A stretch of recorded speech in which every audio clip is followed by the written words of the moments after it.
Shalom. Shalom. Puji Tuhan, harus ada semangat. Semangat Natal, semangat yang baru di dalam setiap kehidupan kita. Haleluya. Saudaraku yang dikasihi Tuhan, saat ini seluruh dunia merayakan namanya Natal. Peristiwa yang sangat spektakuler. Peristiwa di mana Yesus lahir. Seluruh dunia gegap gempita saat ini, mulai tadi malam. Betapa luar biasanya Tuhan yang kita sembah saat siang hari ini. Oleh karena itu kita mau tahu sebenarnya Natal yang sebenarnya itu seperti apa di dalam hidup kita. Mari kita buka kitab kita di dalam kitab Yohanes pasal 3. Yohanes pasal 3 ayat ke-16. Haleluya. Kalau sudah mendapatkannya, kita akan baca bersama-sama satu ayat yang singkat, tapi ayat ini mengandung makna yang luar biasa bagi hidup saudara dan saya. Puji Tuhan, kita akan baca bersama-sama. Demikianlah firman Tuhan. 2, 3. Karena begitu besar kasih Allah akan dunia ini, sehingga Ia telah mengaruniakan anaknya yang tunggal, supaya setiap orang yang percaya kepadanya tidak binasa, melainkan beroleh hidup kekal. Haleluya. Natal adalah sebuah peristiwa yang membuat setiap orang Kristen sibuk, ya kan? Pasti setiap orang Kristen ini sibuk mempersiapkan diri, beli baju baru, ya kan? Pasti menu spesial di rumah pun pasti beda dengan hari-hari biasa. Demikian juga rumah-rumah orang Kristen dihiasi, ya, dengan pohon Natal yang dipenuhi dengan lampu yang kelap-kelip. Saudaraku, itu membuktikan bahwa orang Kristen ini menghargai arti daripada kelahiran Kristus. Tapi yang Tuhan mau bukan hanya sekedar menghargai secara fisik. Yang kita lakukan ini kan fisik, ya. Yang kita lakukan menghias pohon Natal, pakai baju baru, dan menyediakan menu spesial di rumah kita, itu adalah fisik kita. Itu adalah tradisi orang Kristen. Tetapi saat siang ini kita mau mengetahui apa sebenarnya makna Natal yang sesungguhnya di dalam hidup kita sebagai orang percaya. Saudaraku yang dikasihi Tuhan, firman Tuhan berkata, karena begitu besar kasih Allah akan dunia ini. Natal atau kelahiran Yesus Kristus adalah sebuah momentum pembuktian kasih Allah Bapa kepada manusia yang sudah diciptakannya. Kenapa? Kenapa Allah harus mengasihi kita? Karena seharusnya saudara dan saya ini mati. Karena saudara dan saya ini seharusnya mati. Maut sudah mengikat kita dan masuk di dalam kebinasaan. Tetapi Allah Bapa kita yang di surga sangat mengasihi apa yang sudah diciptakannya, yaitu saudara dan saya. Maka firman Tuhan berkata, karena begitu besar kasih Allah akan dunia ini, maka Dia mengirimkan anaknya yang tunggal, Tuhan kita Yesus Kristus, yang saat siang hari ini kita peringati. Saudaraku, apabila Tuhan Yesus tidak lahir ke dunia ini, saudara dan saya tidak akan pernah memperoleh keselamatan. Saudara dan saya tidak akan memperoleh masa depan. Karena apa? Karena kita sudah dibelenggu dengan dosa. Manusia tidak ada lagi yang tidak berdosa. Semua manusia telah berdosa.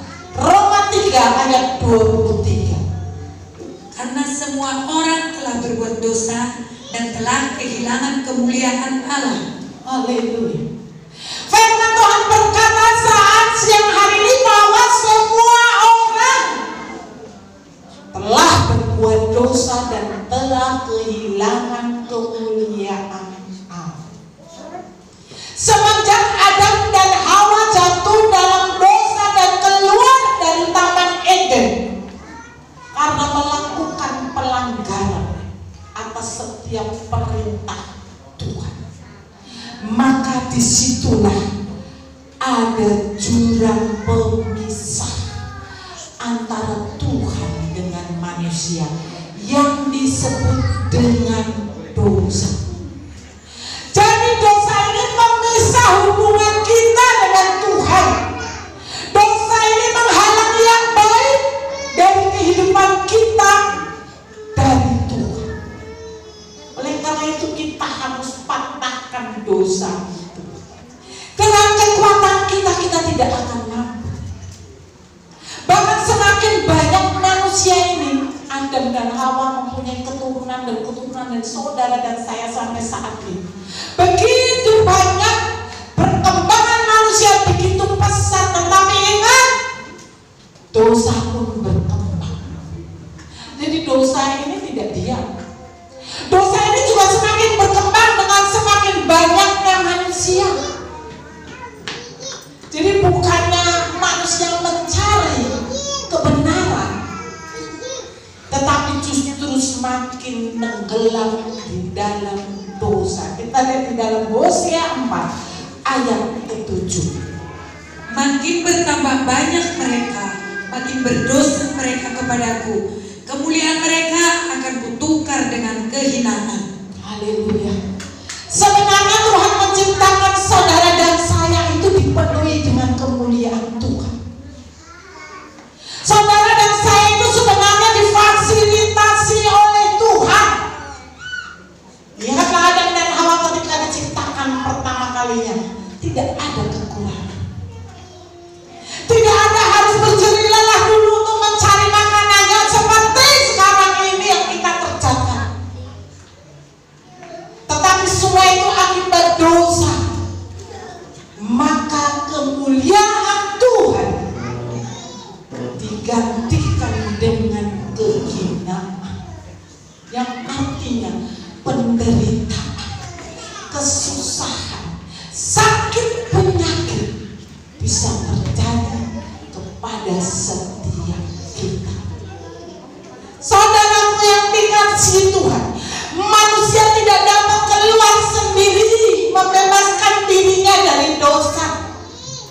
Apapun yang kau kerjakan, apapun yang kau lakukan, sehebat apapun engkau tidak akan mampu menyelamatkan dirimu. Seolah-olah kita ini sudah jatuh masuk di dalam kubangan lumpur dosa. Saya mau bertanya, adakah seseorang yang sudah masuk di dalam kekubangan itu bisa keluar sendiri? Dia semakin meronta, dia akan semakin masuk dalam kubangan itu. Demikian juga kita. Tanpa ada satu yang namanya Yesus yang menarik saudara dan saya keluar dari kubangan itu, saudara dan saya pasti akan tenggelam dalam dosa itu. Oleh karena itu, kita butuh satu nama, yaitu Yesus yang kita sembah saat siang hari ini, untuk menarik kita keluar dari kubangan dosa itu, menarik kita keluar, menolong dan menyelamatkan kita.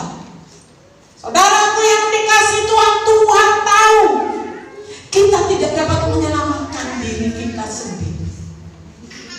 Maka firman-Nya berkata, Dia memberikannya anaknya yang tunggal, yaitu Tuhan kita Yesus Kristus yang kita peringati hari kelahirannya saat ini. Saudaraku yang dikasihi Tuhan,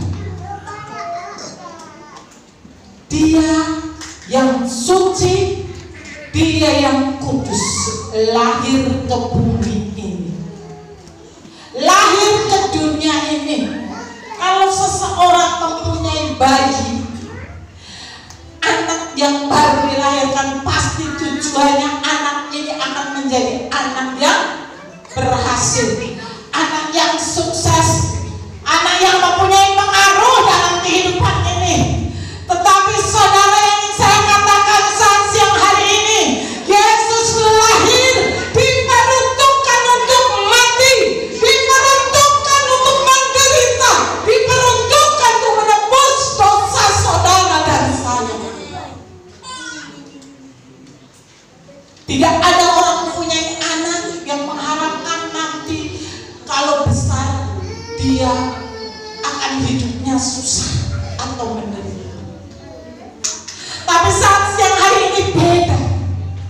Yesus yang kita peringati dan diperingati seluruh umat di dunia ini, dia lahir memang diperuntukkan untuk menderita, diperuntukkan untuk mati, menebus dosa saudara dan saya.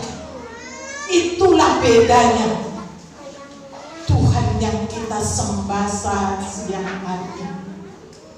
Dia rela tercapek, dia rela menderita. Setiap tetesan darahnya, setiap senti tubuhnya tercapek dan meneteskan darah, sehingga ketika dia harus berjalan dari Yerusalem ke Bukit Golgota, setiap langkahnya, yang jalan yang dilangkahnya ada tetesan darahnya. Itu semua dilakukan untuk siapa? Itu semua dilakukan untuk saudara, dilakukan untuk saya, supaya saudara dan saya diselamatkan.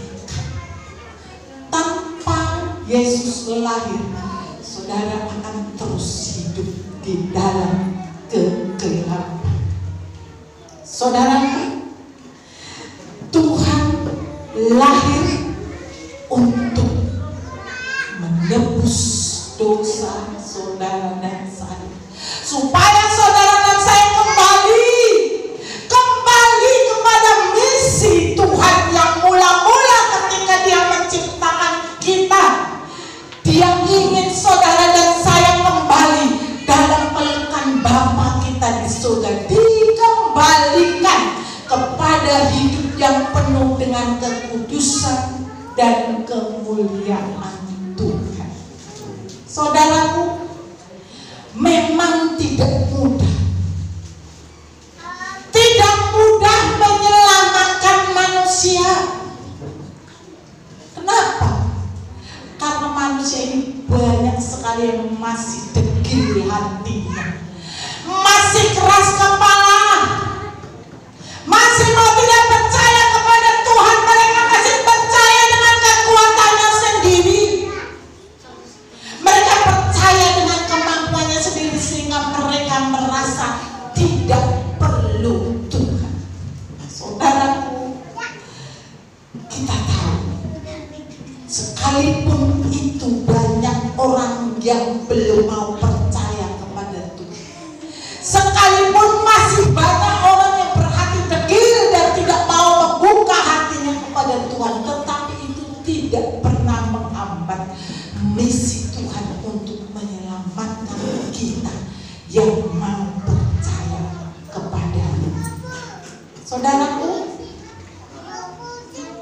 kita harus tahu, kelahiran Kristus yang diperingati oleh seluruh dunia ini bukan hanya sekedar pesta kelahiran anak manusia biasa, tapi sebuah pesta yang di ujungnya mengandung satu makna, yaitu penyelamatan akan seluruh dunia.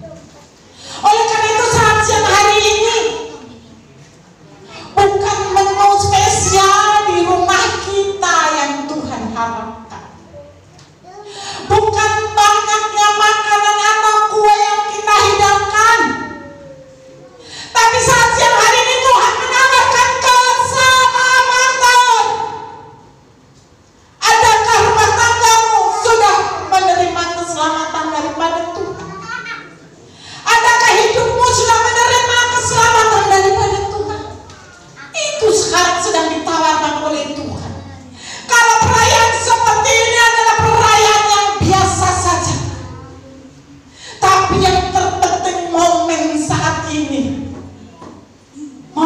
kita menerima keselamatan itu.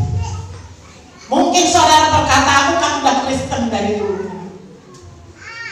Tuhan tidak pernah mau tahu kamu Kristen dari zaman kapan.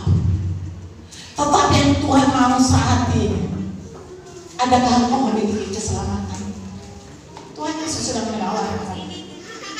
Tuhan Yesus menawarkan keselamatan ini kepada saudara dan saya. Dan ini bukan baju baru. Bukan baju baru yang ingin dilihat Tuhan ketika engkau datang menyambut hari kelahirannya. Tapi Tuhan mau hati yang baru. Hati yang baru yang harus dirubah oleh Tuhan menjadi hati-hati yang mengasihi Tuhan, hati-hati yang takut akan Tuhan. Itulah yang diinginkan Tuhan, bukan baju kita ini, bukan. Tapi hati yang baru harus engkau miliki saat ini. Jangan seperti Kristen pada umumnya, hanya datang Natal, heboh, tetapi hidupnya tidak ada pembaruan atau perubahan di dalam setiap karakter.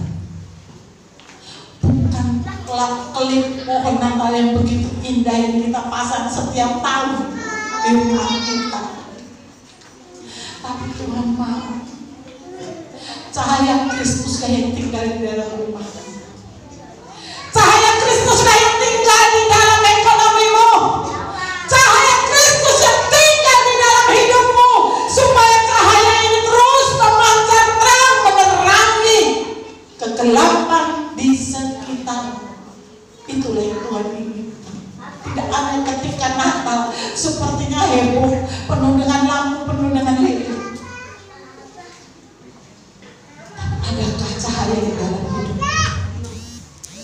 Adakah terang sudah engkau miliki di dalam hidup? Karena inilah yang sebenarnya makna Natal yang sesungguhnya. Tuhan mau saudara dan saya diubah oleh Tuhan menjadi pribadi yang baru di dalam Tuhan. Saudaraku, ketika Yesus lahir di mana? Lahir di istana raja? Bisa saja. Lahir di tempat rumah bangsawan? Bisa saja kalau itu mau dilakukan. Tapi dia tidak lahir di sana. Dia lahir di kandang domba. Saudara tahu gambaran apa? Gambaran apakah kandang domba itu? Kandang domba adalah gambaran kehidupan kita. Manusia yang penuh dengan kebusukan, manusia yang penuh dengan kejijikan, manusia yang penuh dengan kenajisan. Dia mau lahir di sana. Sekotor apapun, seburuk apapun hidupmu, saat ini Tuhan berkata, aku mau lahir dalam hidupmu. Aku mau lahir dalam hidupmu. Saudaraku, lihat,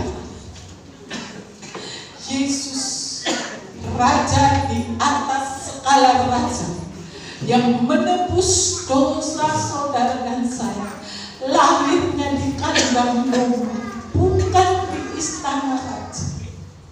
Artinya dia siap masuk di dalam pribadi. Jangan lagi engkau lihat ke belakang. Aku adalah manusia yang penuh dengan dosa. Yesus datang untuk orang berdosa. Yesus lahir untuk orang berdosa. Oleh karena itu saat siang hari Tuhan mau engkau melahirkan Yesus dalam hidupmu, dalam rumah tanggamu, di dalam ekonomimu. Mungkin selama ini kita berjalan seperti orang buta yang tidak tahu kebenaran. Kita meraba-raba jalan kita. Tetapi Tapi saat siang hari ini Tuhan menjadikan sesuatu yang luar biasa. Yesaya 42 ayat 16. Aku mau memimpin orang-orang buta di jalan yang tidak mereka kenal. Mau membawa mereka berjalan di jalan-jalan yang tidak mereka kenal. Aku mau membuat kegelapan yang di depan mereka menjadi terang, dan tanah yang berkeluk-keluk menjadi tanah yang rata. Itulah hal-hal yang hendak kulakukan kepada mereka, yang pasti akan kulaksanakan. Haleluya. Luar biasa Tuhan yang kita sembah saat siang hari ini. Dia berkata, aku akan memimpin dan membawa mereka ke jalan yang selama ini tidak kita kenal. Selama ini jalan kita ngawur, jalan kita sesuai dengan pikiran kita sendiri. Tetapi mulai saat siang hari ini Tuhan mau kita mengenal jalan Yesus, yaitu jalan kebenaran. Supaya apa? Supaya kita berjalan bersama dengan Dia. Kalau Yesus sudah berjalan bersama dengan kita, tidak ada masalah yang tidak dapat diselesaikan ketika engkau menghadapi persoalan. Saudaraku yang dikasihi Tuhan, bahkan firman Tuhan berkata akan membuat kegelapan yang di depan kita, yang selama ini menutupi jalan kita, menjadi terang. Luar biasa. Jadi Yesus lahir bukan hanya untuk mati menebus dosa saudara dan saya, tapi Dia juga mau membawa kita kembali kepada karya Tuhan yang mula-mula hidup dalam kekudusan dan kemuliaan Tuhan. Dia ingin membawa kita kembali. Makanya Dia berkata, aku akan membuat kegelapan. Kegelapan yang selama ini menutupi jalanmu akan kubuat menjadi terang. Haleluya. Hanya Yesus yang dapat melakukannya. Tidak ada yang lain. Dia akan mampu mengubah hidupmu yang selama ini di dalam kegelapan, sehingga ada Kristus di dalam setiap rumah tangga, di dalam setiap pekerjaan dan usaha umat yang dikasihi. Kegelapan itu akan dirubah menjadi terang. Itu janji Tuhan. Bahkan firman-Nya juga berkata, dan tanah yang berkeluk-keluk selama ini yang kita jalani, firman-Nya berkata akan dibuat Tuhan menjadi rata. Bukankah kita yang dalam kehidupan ini seringkali merasa lelah, merasa capek dengan kehidupan kita? Tanah yang berkeluk-keluk menggambarkan adanya lembah, adanya bukit persoalan yang harus kita lewati dalam kehidupan ini. Sering membuat kita capek. Tapi saat siang hari ini Tuhan berjanji, aku akan meratakan. Artinya jalan kita akan dibuat lancar, dipermudah kalau Yesus masuk dalam hidupmu. Sekalipun ada persoalan dan tantangan, Dia akan turut menyelesaikan. Dia Immanuel, Allah beserta kita. Sampai kesudahan Dia akan menyertai saudara dan saya yang di dalam diri kita mau menerima Yesus di dalam hidupnya. Jadi bukan hanya sekedar Kristen, tapi Kristen yang mengaplikasikan praktek hidupnya di dalam kebenaran sesuai dengan jalan Tuhan. Itulah yang akan menerima setiap janji Tuhan. Dan bahkan di sini dikatakan, itulah yang hendak kulakukan dan pasti akan kulaksanakan. Haleluya. Ini janji Tuhan.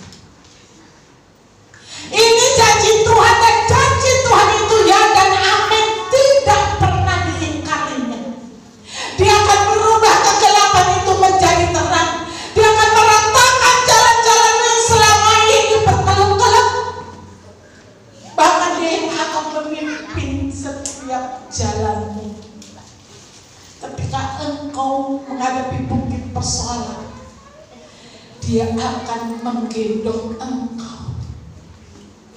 Dia akan menggendong engkau untuk dapat melewati. Ketika engkau berjalan di dalam lembah kekelaman, Dia juga akan terus menggandeng kita supaya kita tidak pernah terpeleset. Itulah Tuhan Yesus yang kita peringati saat siang hari. Jadi momen kelahirannya jangan hanya sekedar menjadi seremonial, sebuah peringatan yang rutinitas saja, tapi buatlah ini menjadi sebuah perubahan dalam hidup kita, menjadi sebuah pembaruan di dalam karakter kita, supaya Yesus benar-benar lahir di dalam hidup kita. Tuhan menganugerahkan keselamatan kita ini karena kasih karunia-Nya yang begitu besar di dalam hidup kita. Jadi bukan karena kekuatan kita, tetapi karena kasih Tuhan yang luar biasa. Oleh karena itu jangan pernah sia-siakan kasih karunia Tuhan yang sudah Tuhan anugerahkan bagi kita. 2 Korintus 6 ayat 1. Sebagai teman-teman sekerja, kami menasihatkan kamu supaya kamu jangan membuat menjadi sia-sia kasih karunia Allah yang telah kamu terima. Haleluya. Jangan kamu membuat menjadi sia-sia kasih karunia Allah yang telah kamu terima. Kelahiran Yesus ini ada kasih karunia Allah yang luar biasa. Jangan sia-siakan. Karena banyak sekali orang yang menyia-nyiakan kasih karunia ini. Banyak yang menyia-nyiakan. Dengan apa? Dengan tetap bercokol di dalam kubangan dosa. Tidak mau keluar, tidak mau lompat, tidak mau hengkang keluar dari perbudakan dosa. Makanya seringkali Tuhan menangis. Bahkan firman-Nya berkata ketika Dia berdoa peluhnya menjadi darah. Kenapa? Karena begitu beratnya tanggung jawabnya untuk menyelamatkan hidup saudara dan saya. Saat ini jangan pernah sia-siakan keselamatan yang sudah Tuhan anugerahkan kepada kita. Lahirkan Yesus dalam hidup. Maka di sini dikatakan supaya setiap orang yang percaya kepadanya tidak binasa. Yang percaya kepada Yesus tidak binasa. Sekali lagi saya mau sampaikan, banyak orang yang mengaku dirinya percaya kepada Yesus, tetapi praktek hidupnya di luar dari kebenaran itu bohong. Kalau memang engkau percaya kepada Yesus, maka praktek hidupmu pun harus sesuai dengan jalan Yesus, yaitu jalan kebenaran. Saudaraku yang dikasihi Tuhan, saat ini Tuhan memberikan penawaran kepada seluruh manusia di muka bumi ini. Bolehkah aku lahir dalam hidup? Bolehkah aku lahir dalam rumah tangga? Bolehkah aku lahir dalam ekonomimu? Saat ini Tuhan sedang menawarkan. Dan saudara, banyak orang-orang yang dulunya bukan Kristen, justru mereka yang menerima kelahiran Yesus dalam hidupnya. Mereka menjadi orang-orang Kristen yang luar biasa, yang taat, yang serius bertuhan. Dulu mereka bukan umat Tuhan, tetapi mereka sekarang menjadi umat Tuhan karena mereka mau membuka hatinya untuk Yesus lahir dalam hidupnya. Kita lihat di dalam kitab 1 Petrus 2 ayat yang ke-10. Demikian firman Tuhan. Kamu yang dahulu bukan umat Allah, tetapi yang sekarang telah menjadi umat-Nya, yang dahulu tidak dikasihani, tetapi yang sekarang telah beroleh belas kasihan. Haleluya. Kalau saudara sering baca di medsos itu, banyak sekali orang sekarang menjadi percaya kepada Yesus. Mereka yang dulunya bukan umat Tuhan, tapi mereka akhirnya menjadi umat Tuhan. Yang dulunya tidak pernah dikasihani, tapi sekarang beroleh kasihan Tuhan. Yang sekarang harus kita pertanyakan pada diri kita, masihkah kita ini umat Tuhan? Atau hanya sekedar menyandang diri nama kita ini Kristen? Ini yang perlu kita pertanyakan di dalam hidup kita. Banyak orang yang mengaku di dunia ini, aku orang Kristen, aku orang percaya. Tapi firman Tuhan mengatakan, bukan yang memanggil Tuhan, Tuhan. Ingat, yang memanggil Tuhan itu siapa? Yang Kristen kan? Bukan yang memanggil Tuhan yang masuk dalam kerajaan, tetapi yang melakukan kehendak Bapakku. Kita lihat ayat yang terakhir, Matius 8 ayat 11 dan 12. Aku berkata kepadamu, banyak orang akan datang dari timur dan barat dan duduk makan bersama-sama dengan Abraham, Ishak dan Yakub di dalam kerajaan surga. Sedangkan anak-anak kerajaan itu akan dicampakkan ke dalam kegelapan yang paling gelap. Di sanalah akan terdapat ratap dan kertak gigi. Haleluya. Inilah yang harus kita renungkan sebagai orang Kristen. Jangan sekedar sebagai Kristen. Jangan sekedar menyebut kita ini orang yang percaya, tetapi kita tidak pernah mempraktekkan kepercayaan kita kepada Tuhan. Lihatlah, orang dari timur, orang dari barat, dia akan masuk makan bersama dengan Abraham, Ishak dan Yakub di dalam kerajaan surga. Sedangkan anak kerajaan itu, orang-orang yang dulunya mengaku bahwa aku orang Kristen, aku orang yang percaya pada Yesus, firman Tuhan berkata akan dicampakkan dalam dapur perapian. Kenapa? Karena mereka hanya pengaku. Jangan menjadi pengaku, tapi jadilah pelaku. Pelaku kebenaran itulah yang akan menjadi sebuah momen di hadapan Tuhan, mengklaim janji Tuhan. Aku pelaku firman Tuhan yang berhak masuk di dalam kerajaan surga. Saat siang hari Tuhan Yesus lahir, kita peringati. Tapi yang Tuhan mau katakan, adakah engkau mau Yesus lahir dalam hidup? Adakah mau kita Yesus lahir dalam rumah tangga?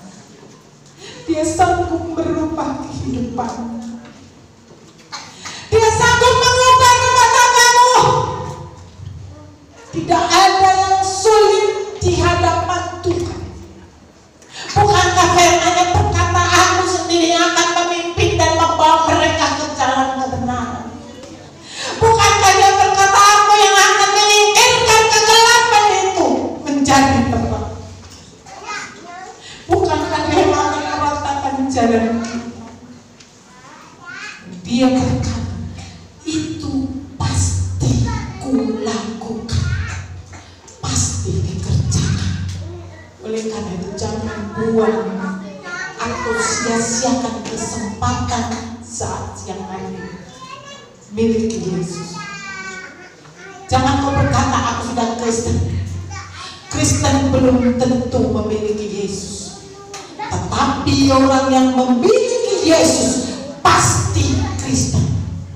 Orang yang mengaku percaya belum tentu percaya, tetapi orang yang melakukan kepercayaannya, melakukan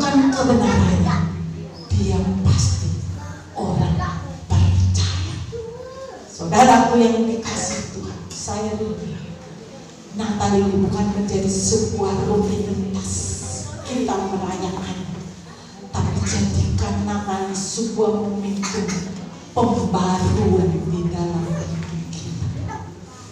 Saudara tahu kenapa ada corona ini? Corona ini sebenarnya sedang melakukan pemurnian bagi orang-orang yang mengaku dirinya percaya kepada Yesus. Masihkah kita mau percaya kepada Tuhan? Masihkah kita mau mengandalkan Tuhan? Masihkah kita mau mengasihi Tuhan? Sekalipun ada segala macam tantangan atau virus apapun, Dia hadir. Sekali lagi saya sampaikan, Dia lahir ke dunia ini untuk kepentingan saudara dan saya, bukan kepentingan untuk menyelamatkan saudara dan saya. Bukan hanya menyelamatkan supaya kita masuk dalam kehidupan yang kekal, tetapi juga memulihkan hidupmu. Apa keadaanmu saat ini yang kau alami? Bagaimana ekonomimu saat ini? Bagaimana rumah tanggamu saat ini? Mari, lahirkan Yesus dalam hidupmu, lahirkan Yesus dalam rumah tanggamu, lahirkan usahamu di dalam nama Yesus Kristus, supaya Yesus yang bekerja dalam setiap apa yang kau kerjakan. Firman yang berkata, apa yang disentuh oleh tanganmu dibuat Tuhan berhasil dan beruntung. Miliki Dia. Saat ini Dia sedang menawarkan itu kepada kita. Jangan keraskan hatimu. Jangan berkata aku sudah Kristen. Sekali lagi saya sampaikan, Kristen belum tentu memiliki Yesus. Jadilah Kristen yang memiliki Yesus